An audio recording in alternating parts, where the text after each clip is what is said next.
कि 50 से ऊपर लाना मैथ्स में इज नॉट डिफिकल्ट अगर आपने ये 3 स्टेप्स कर लिए। आप नेक्स्ट 1 महीना ही फॉलो करिए, हो सकता है नेक्स्ट टेस्ट में ही आपको इंप्रूवमेंट दिख जाए। अब रिवीजन में करना क्या है, रिवीजन में करना क्या है, सबसे पहले नोट्स रिवाइज करो, एक एक चीज नोट्स की तुम्हें याद होनी चाहिए, ट्रिक्स पता होनी चाहिए, जो कॉन्सेप्ट समझाए हैं, जो क्वेश्चंस क्लास में कराए हैं वो दोबारा करो। तुम अगर ये भी कर लोगे ना तो तुम यहां से ऑटोमेटिकली तुम देखोगे एक एक इंप्रूवमेंट तुम्हारा आ जाएगा। मैं देखता हूं हर साल बच्चों का ये फर्स्ट स्टेप ही टिक नहीं होता रिवीजन का, बाकी बातें बाद में आती हैं यार, कि सर हम और नए क्वेश्चन कर लें, सर हम स्पीड कैसे बढ़ाएं, सर हम नेगेटिव कैसे लाएं, एक्यूरेसी बढ़ाएं, वो सब बात की बातें। क्या आपके नोट्स आपको फिंगर टिप्स में याद हैं? क्या आप नोट्स रिवाइज अच्छी तरह करके जाते हैं? नोट्स का मतलब ये नहीं है शॉर्ट नोट्स बना लिए, 4 फॉर्मूला सर ने कराए थे मैंने बस वो 4 फॉर्मूला देख ली। बेटा एक एक क्वेश्चन ध्यान से दोबारा करके, क्या आप जाते हैं टेस्ट में? यस और नो में बताएंगे। अगर यस जाते हैं तो थम्स अप करेंगे। समझ गए मेरा क्वेश्चन क्या है? ये सबसे इंपॉर्टेंट बात मैं आपसे पूछ रहा हूं कि भाई अगर आप टेस्ट देने जाते हैं उस चैप्टर का क्या आप एक एक क्वेश्चन जो क्लास में कराया गया है दोबारा करके जाते हैं, रिवाइज करके जाते हैं, कॉन्सेप्ट्स पूरे जो जो थ्योरी बताई गई, ट्रिक्स बताई गई और जो जो क्वेश्चन कराया गया, क्या दोबारा करके आप लोग जाते हैं? मुझे पता है बड़ा डिफिकल्ट टास्क है, बहुत टाइम कंज्यूमिंग टास्क है। सर इतना टाइम कहां से होगा, मैं रिवीजन करूं सर, आगे का बढ़ूं? मेरे को पता है हजारों तुम्हारे क्वेश्चन होंगे, मुझे पता है यार मेजॉरिटी का आंसर क्या आने वाला है। नो 30% लोग हैं जो रिवाइज करके जाते हैं और इन दोनों ऑप्शन में देख लो कितने हैं, 27% है। ठीक है, क्योंकि बेटा नोट्स से रिलेटेड चीजें ही एग्जाम में उसी के ऊपर ही सिमिलर चीजें पूछी जाती हैं। अगर आपको पेपर टफ लगता है, अगर आपके मैथ्स में नंबर नहीं आते और आप चाहते हैं एक चीज सर हम क्या करें, तो आप मेरी बात मान लीजिए प्लीज। आप कोई भी पेपर दे रहे हैं ना, उससे पहले अपने नोट्स का एक एक चीज दोबारा करके जाइए, एक एक क्वेश्चन, जो इतनी भी पीडीएफ दी है मैंने, तो मान लो क्वाड्रेटिक का टेस्ट है, 8-9 लेक्चर करें, 9 लेक्चर के 9 लेक्चर का हर एक क्वेश्चन दोबारा करके जाओ, फिर तुम देखो तुम्हारे नंबर नहीं इंप्रूव हो गए तो मेरा नाम बदल देना। क्या ये आप कर सकते हैं? हाँ, सारे क्वेश्चन करने हैं सर, बिल्कुल करने हैं बेटा, यही तो तुम सीख नहीं पा रहे हो। तुम लोग क्या करते हो, तुम लोग बस शॉर्ट नोट बना के 4 फॉर्मूले रिवाइज करके चले जाते हो। मुझे पता नहीं है क्या? मुझे पता है ना, तुम शॉर्ट नोट बना के उसको या उसको रिवाइज कर लेते। अरे सर एक एक क्वेश्चन कौन करेगा सर, याद थोड़ी करने, नहीं याद करने को नहीं बोल रहा हूं मैं। जब आप दोबारा से वही क्वेश्चन पहले तो मैंने कराए थे, अब जब आप उसे खुद से करेंगे ना, you will be stuck in half of them, फिर आपको हिंट देखनी पड़ जाएगी। तो सभी लोग बेटा इस बात को माने, अगर आप चाहते हैं अगला टेस्ट में तुम इस चीज को अप्लाई करके देख लो ना, तुम्हारा टेस्ट स्कोर इंप्रूव हो गया तो तुम मेरे को बोल देना सर मेरा तो नहीं इंप्रूव हुआ, मैं तो करके गया था, पूरी बात है। आपका अनलेस कि आपने वहां जाके यार टाइम मैनेजमेंट ही नहीं किया और खूब नेगेटिव करा है, वो बात अलग है। बट अगर आप ये एक्सरसाइज करें, ये पहली एक्सरसाइज है, हम इसी को इग्नोर करते हैं। मैंने देखा है बहुत बच्चों को यही चीज नहीं करते। सर नोट्स रिवाइज कौन करेगा, अरे सर हम तो सर नए क्वेश्चन कर लेते हैं, सर ऊपर ऊपर से देख लेते हैं। भाई ऊपर ऊपर से देखने वाली बीमारी तो खत्म करनी है। तुम इस पूरे साल में मुझसे क्या नॉलेज लेके जा रहे हो? जो नोट्स बना रहे हो वही तो तुम्हारी समरी है एक तरह से, है ना? जो तुम्हें पूरे साल भर में मैं पढ़ाऊंगा उसकी जो समरी है वो नोट्स है। अब वो समरी ही तुम रिवाइज करके नहीं जा रहे हो अगर एग्जाम में पूरी तरह से, तो तुम तो आधे अधूरे हथियार के साथ जा रहे हो ना पेपर देने। जो मैंने तुम्हें सिखाया है, जो ट्रिक्स बताई हैं, वो तो तुम लेके जा ही नहीं रहे, वो तो तुम लेके जा ही नहीं रहे, क्योंकि तुम तो बस ऊपर ऊपर से करके चले जा रहे हो। तो आप बेटा इस चीज को ध्यान रखिएगा, डेफिनेटली इसमें इंप्रूवमेंट आपको दिखेगा। जो 55% यहां बच्चे हैं, तुम कंफर्म 40 नंबर तो तुम्हारे यूं ही बन जाने हैं। मैं बता रहा हूं रॉकेट साइंस नहीं है मैथ्स में नंबर स्कोर करना। मैथ्स में अगर तुम स्कोर करना चाहते हो तो सबसे पहले अपने नोट्स को बहुत सीरियसली लेना शुरू कर दो, बहुत सीरियसली। सर हम तो बनाते ही नहीं है, तो बनाओ भाई, बनाने पड़ेंगे। अगर पुराने हैं तो ठीक है, बट नहीं है पहले के भी और अभी भी नहीं बनाते हो तो तुम सबसे बड़ी बेवकूफी कर रहे हो। तुम्हें लग रहा है कि नोट्स किसी काम के नहीं होते, बट सबसे ज्यादा काम नोट्स ही होते हैं, क्योंकि वहीं से तुम रिवीजन करते हो, वहीं से तुम बार बार देखोगे, वही क्वेश्चन तुम पलटोगे, एग्जाम से पहले तुम वही ट्रिक सीखोगे, क्योंकि क्लास में जो क्वेश्चन कराए गए हैं उनका रेलेवेंस है। कोई ऐसी नहीं कोई भी रैंडम उठा के कोई भी क्वेश्चन करा दिया गया है, उनके सिमिलर क्वेश्चन और भी बनते हैं। वो कॉन्सेप्ट्स यूज होते हैं एग्जाम में, वो ट्रिक्स यूज होती हैं, वो फॉर्मूले यूज होते हैं, वो आपको सीखना है, वो आपको करना है। ठीक है, और ये तुम्हें लग रहा है भी कि बहुत टाइम लगेगा, सर 8 लेक्चर का मैं कैसे करूंगा? शुरू में लगेगा, देखो 6 घंटे लग जाएंगे शुरू में वो रिवीजन करने में। बट जब सेकेंड टाइम ये प्रोसेस करोगे, मान लो आज तुमने क्वाड्रेटिक का रिवीजन करा, तुम्हें हो सकता है 6, 8, 10 घंटे लग जाए सारे क्वेश्चन करने में, 10 घंटे से ऊपर लग गए। अगली बार जब करोगे ना तो तुम्हें 10 की जगह 4 लगेंगे। उसकी थर्ड बार जब क्वाड्रेटिक करोगे तो 4 की जगह 2 ही लगेंगे। तो ऐसे तुम्हारा चैप्टर प्रिपेयर होता है। चैप्टर प्रिपेयर ऐसे नहीं होता है कि बस क्लासेस अटेंड कर ली सर और थ्योरी कर ली और क्वेश्चन लगा लिए थोड़े बहुत पीवाई हो गया चैप्टर प्रिपेयर, नहीं, ऐसा नहीं होता। आपको ये आइटरेशन 2-3 बार करनी पड़ती है एक एक चैप्टर की, तब जाके वो आपके माइंड में स्टेबल होता है। हमने भी यही करा है, हमने भी यही करा है बेटा। पहली बार पढ़ के एग्जाम देने डायरेक्ट नहीं जा सकते। आपकी उस समय पढ़ा था, क्योंकि उस टाइम तो समझ आ जाता है, क्वेश्चन भी हो रहे होते हैं, बट एग्जाम में आते आते आपको फिर वो भूल जाते हो, सबकॉन्शियस माइंड में चले जाता है। तो सारा खेल साइकोलॉजी का है। जब आप एक चैप्टर के 100 क्वेश्चन लगा रहे हो तो प्रोबेबिलिटी ज्यादा है होने की। जब आपको 4-5 चैप्टर दे दिए और मिक्स करके कोई कभी पूछ लिया कोई कभी, तो आपको दिक्कत आएगी। ये तो अभी हो रहा है, फिर जब 25 चैप्टर हो जाएंगे, फिर जेईई मेन से जस्ट पहले सारे चैप्टर हो जाएंगे, फिर कैसे करोगे? तो ये रिवीजन अगर तुम्हारा रहेगा ना रेगुलर, तो तुम्हें वहां पे उस टाइम बड़ा आसान होगा, क्योंकि तुम्हें लगेगा अरे 5-7 चैप्टर तो मैंने इतनी बार 3-3 4-4 बार रिवाइज कर लिए हैं, ये तो मेरे फिंगर टिप्स पर है। ऐसे होना चाहिए, दैट इज द आइडिया। और इसको मुझे पता है तुम कहोगे सर हमारे पास टाइम कहाँ है इतना होम रिवाइज करने के लिए, तो हर हफ्ते ना एक डेडिकेटेड टाइम अपना निकालो कि रिवीजन, ये मुझे 2 घंटे सिर्फ रिवीजन को देने हैं, कोई नया काम नहीं करना, इसमें पुराने चैप्टर ही रिवाइज करने हैं, पुराने नोट्स ही रिवाइज करने हैं, पुराने क्वेश्चन ही करने हैं मुझे।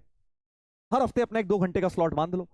आपको लगता है किसी दिन की सर मैं मंडे फ्री होता हूँ या ट्यूसडे होता हूँ या सैटरडे होता हूँ या कभी संडे को क्लास नहीं है या टेस्ट नहीं है, उस दिन आप कर लीजिए, उस दिन आप कर लीजिए, ठीक है। तो हर वीक अपना, हाँ टाइम नहीं बचता है नो, बट बेटा आगे बढ़ते जाने का मतलब ये नहीं है कि हम पीछे का भूलते जाएं और उसे रिवाइज ही ना करें। अभी तो हमारा बैच शुरू हुआ था, 4 ही चैप्टर हुए, अब तुम सोचो जब 15 चैप्टर हो जाएंगे तो क्या फायदा होगा आगे बढ़ने का, अगर पीछे का तुम्हें रिवाइज ही नहीं है। पीछे का डिलीट होता जा रहा है, हम आगे का बढ़ते जा रहे हैं, ये ऐसे हो रहा है। या हम टाइपिंग कर रहे हैं, पीछे इधर से कोई डिलीट मारे जा रहा है, हम आगे, हमें लग रहा है हम बड़े आगे बढ़ रहे हैं, भाई पीछे कुछ है ही नहीं तुम्हारे। तो इसलिए तुम समझो कि revision is the most important thing, the most important thing. अगर तुम रिवीजन अच्छी तरह कर लोगे तो तुम्हारे नंबर आने लग जाएंगे। मार्क्स लाने के लिए रिवीजन से इंपॉर्टेंट कोई चीज नहीं है। और मुझे पता है अभी तुम्हें लग रहा होगा सर हम इतना कैसे कर लेंगे, अरे भाई तू 60% तो कर लेगा, 70% कर लेगा, फिर 30% तो जनवरी में उस टाइम भी रिवीजन टाइम चल रहा होगा तब भी समय मिल जाएगा ना। इसलिए बोल रहा हूं कि जितना भी कर लो उतना तो एटलीस्ट रिवीजन करना ही है, रिवीजन जरूर करना है, this is the most important. और ये कैसे करना है मैंने आपको बता दिया। नंबर 1 स्टेप, आपके सारे के सारे नोट्स के क्वेश्चंस दोबारा कर रहे हैं, वो अगर आपसे हो गए फिर भी टाइम बचता है और रिवीजन करना है सर मुझे, फिर नए क्वेश्चन लेके बैठो उस चैप्टर के, 30 क्वेश्चन लेके बैठ जाओ और 1 घंटे में देखो कितने हो रहे हैं। टाइम बाउंडेड प्रैक्टिस करो। सो रिवीजन के 2 स्टेप्स हैं। पहला ही स्टेप मुझे लगता है 90% बच्चे नहीं करते हैं, क्लास के सारे question redo, 4 mark question redo. 4 mark कौन से? जैसे जिसमें डीपीपी में आप फंसे, जो भी आप प्रैक्टिस कर रहे हो, क्लास के क्वेश्चन में आप फंसे, होमवर्क में फंसे, जो भी क्वेश्चंस में आप फंसे थे उस टाइम आपको अच्छा डाउट लगा, वो वाले क्वेश्चन दोबारा करो। और third step, time bounded practice. ये ऑप्शनल है, जब अगर आप पे टाइम बचता है तो आप ये कर लीजिए, टाइम बाउंडेड प्रैक्टिस।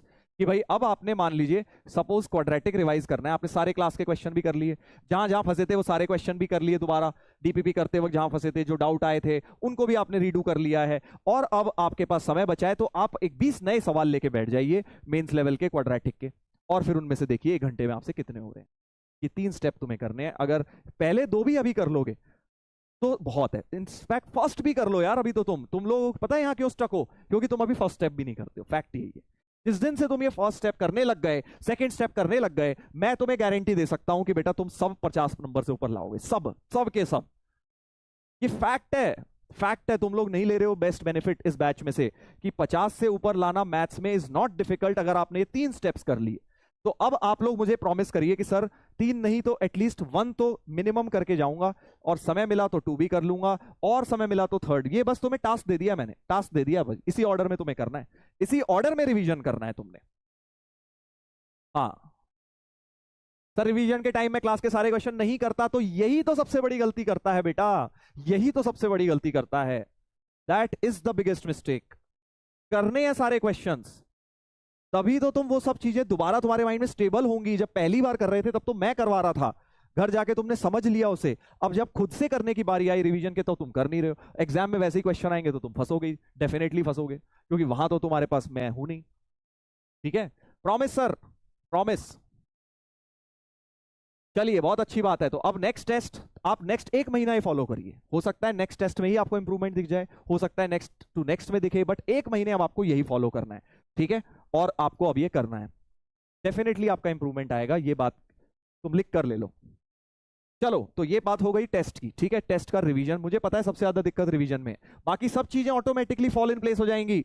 प्रिपेयर्ड नहीं थे, ऑटोमेटिकली प्रिपेयर हो जाओगे रिवीजन करोगे तो। टाइम ही नहीं था एग्जाम में सर, हमारा तो सर मैं पहले फिजिक्स केमिस्ट्री को ज्यादा दे रहे हो क्योंकि तुम्हें आती नहीं है मैथ्स, तुम्हें पता है तुम प्रिपेयर करके नहीं गए, इसलिए टाइम ज्यादा नहीं देते। अगर तुम प्रिपेयर करके जाओगे तो बराबर टाइम दोगे, है ना। और नेगेटिव मार्क्स अपने आप कम होंगे, क्योंकि जब आता होगा तो तुक्के मारने बंद करोगे एग्जाम में, और जब क्वेश्चन नहीं हो रहा ये वाला प्रॉब्लम भी सॉल्व होगा जब रिवीजन करके जाओ। सो सब चीजों का क्रक्स एक ही है, रिवीजन नहीं करा सर प्रॉपर। और जिसका बैकलॉग है सर, प्रिपेयर्ड ही नहीं था बेटा, तू तो फिर गड़बड़ कर रहा है ना। टेस्ट से पहले वो चैप्टर ही तुमने अगर बैकलॉग बना रखा है तो फिर टेस्ट देने का फायदा क्या हुआ, है ना। हाँ, बैकलॉग तो आता ही नहीं है, इसमें क्वेश्चन ही नहीं है बैकलॉग का टेस्ट के लिए। तो टेस्ट का मतलब है अज्यूम किया जाएगा कि आपने वो चैप्टर पढ़ लिए हैं। Yes sir, I do PYQs before test, बिल्कुल सही है। वो आपका थर्ड स्टेप हो जाएगा कि आपने ये दोनों कर लिए, फिर आप टाइम बाउंड करके 20 नए पीवाईक्यू लेके बैठ गए जो आपने पहले नहीं करे थे। वो थर्ड स्टेप, आप डायरेक्ट थर्ड स्टेप अगर करोगे तो ना तो यहां आपसे सॉल्व होंगे पीवाईक्यू, एग्जाम में भी नहीं होंगे, हो भी जाएंगे तो यहां समय ज्यादा लगेगा, एग्जाम में उतना समय होता नहीं है। अगर आप ये फॉलो करेंगे प्रोसेस तो आपका टाइम भी कम लगेगा, आपके क्वेश्चन भी बढ़ेंगे। Yes sir, please test tell about advance test also. Same strategy भाई, एडवांस टेस्ट में ये बहुत इंपॉर्टेंट हो जाता है, दिस इज वेरी इंपॉर्टेंट। मतलब इसका मतलब ये नहीं है दोनों स्किप करने हैं। मेंस में आपने ये दोनों भी कर लिए, मेंस का टेस्ट अच्छा हो जाएगा। एडवांस में तीनों करने पड़ जाएंगे अगर एडवांस का टेस्ट बढ़िया करना है तो। बहुत सिंपल स्ट्रेटेजी बता रहा हूं यार तुम्हें, मैंने तो यार यही करा है, और जितने भी बच्चों को पढ़ाया अंडर 50 अंडर 100 ऑफलाइन में, उन सबको यही करवाया है। ठीक है, अब उनमें ये चीज गिवन होती है, पता है, ऑफलाइन के बच्चों में ये चीज गिवन होती है क्योंकि उनको पता होता है वैल्यू नोट्स की। तुम्हें पता वैल्यू नहीं है, सच्चाई पता है क्या है, तुम्हें वैल्यू नहीं क्योंकि तुम्हें बने बनाए मिल रहे हैं, तुम्हें फ्री की पीपीटी मिल रही है घर बैठे बैठे, पीडीएफ मिल रहे हैं तुम्हें, तुम्हें वैल्यू इसलिए नहीं है। ऑफलाइन में ये नहीं होता था भाई, घर मेहनत करके सामने बनाना पड़ता, नहीं तो टीचर मिटा देगा इतनी देर में। अब तुम्हें जो चीज फ्री में मिल रही है, आराम से मिल रही है, तुम उसकी वैल्यू नहीं है और तुम उसको कर नहीं रहे हो रिवाइज, तो करो बेटा, ठीक है, इसको आपको करना है।